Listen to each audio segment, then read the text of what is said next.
السلام علیکم ورحمۃ اللہ وبرکاتہ۔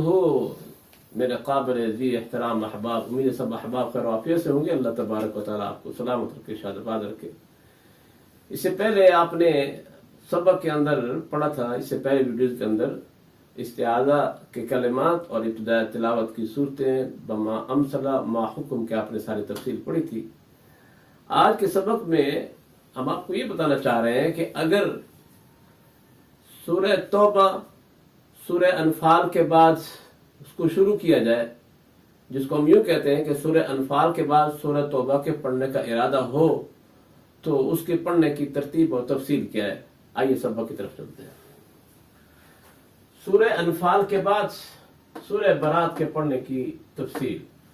اگر سورہ انفال کے ختم کرنے کے بعد سورہ توبہ کے پڑھنے کا متصلاً ارادہ ہو، اسی ٹائم ارادہ ہو، تو یہ بات تو آپ سمجھ لیں کہ بسم اللہ کو سورہ توبہ کو شروع میں بسم اللہ نہیں پڑھی جائے گی، اور بغیر بسم اللہ کے سورہ انفال کے بعد جب سورہ توبہ کو شروع کریں گے تو بغیر بسم اللہ کے 3 صورتیں جائز ہیں۔ 3 صورتیں جائز ہیں۔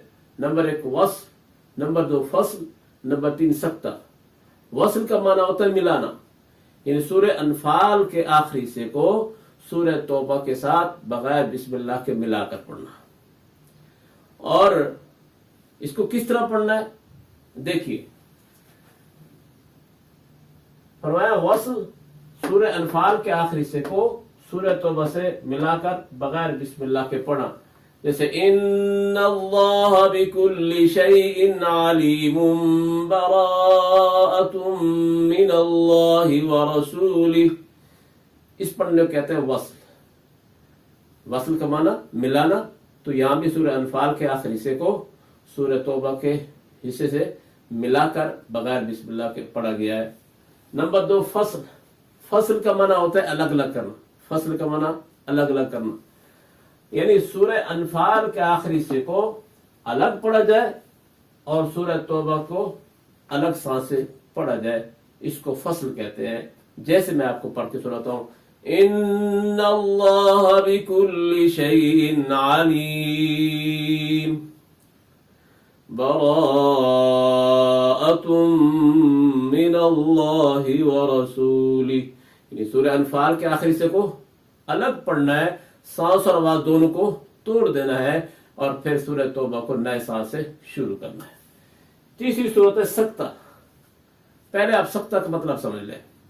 سکتہ کہتے ہیں کہ پڑھتے پڑھتے آواز کا منقطع کر دینا، توڑ دینا، اور سانس کا جاری رکھنا، اور پھر اسی سانس سے آگے پڑھنا، اس کو سکتہ کہتے ہیں۔ اس کو سکتہ کہتے ہیں۔ اور یہاں سکتہ کا مطلب کیا ہوگا کہ سورہ انفال کے آخری حصے کو پڑھنے کے بعد آواز کو توڑ دیا جائے، سانس کو باقی رکھا جائے، اور پھر اسی سانس سے سورہ توبہ کو شروع کرنا، اس کو سکتہ کہتے ہیں۔ جیسے ان اللہ بکل شیء علیم براءۃ من اللہ ورسولہ۔ اب سمجھے فصل اور سکتہ میں کیا فرق ہے؟ فصل کے اندر آواز اور سانس دونوں کو توڑ دیا جاتا ہے، جبکہ سکتہ کے اندر صرف آواز کو توڑا جاتا ہے، سانس کو نہیں توڑا جاتا، سانس کو باقی رکھا جاتا ہے، اسی سانس سے آگے پڑھا جاتا ہے۔ اس لیے ان دونوں میں فرق ہو گیا کہ فصل کے اندر سانس اور آواز دونوں کو توڑ دیا جاتا ہے، اور سکتے کے اندر صرف آواز کو توڑا جاتا ہے، سانس کو نہیں توڑا جاتا۔ اس پورے سبق کا خلاصہ یہ ہے کہ سورہ انفال کے بعد سورہ توبہ کے پڑھنے کا ارادہ ہو تو بغیر بسم اللہ کے یہاں 3 صورتیں جائز ہیں: وصل، فصل، سکتہ۔ وصل کے سورہ انفال کے آخری حصے کو سورہ توبہ کے ساتھ ملا کر پڑھنا بغیر بسم اللہ کے۔ نمبر 2 فصل، اس سورہ انفال کے حصے کو الگ سانس میں پڑھنا اور سورہ توبہ کو نئے سانس سے شروع کرنا۔ اور سکتہ کہ سورہ انفال کے آخری حصے کو پڑھنے کے بعد آواز کو توڑ دیا جائے، سانس کو باقی رکھا جائے، اور پھر اسی سانس سے سورہ توبہ کو پڑھنا شروع کرنا، اس کو سکتہ کہتے ہیں۔ امید ہے آج کے یہ سبق آپ کو سمجھ آ گیا ہوگا۔ اللہ ہمیں اس قرآن کے اس عظیم مقصد کو سمجھ کر پڑھنے پڑھانے کی اور عمل پیرا ہونے کی توفیق عطا فرمائے۔ السلام علیکم ورحمۃ اللہ وبرکاتہ۔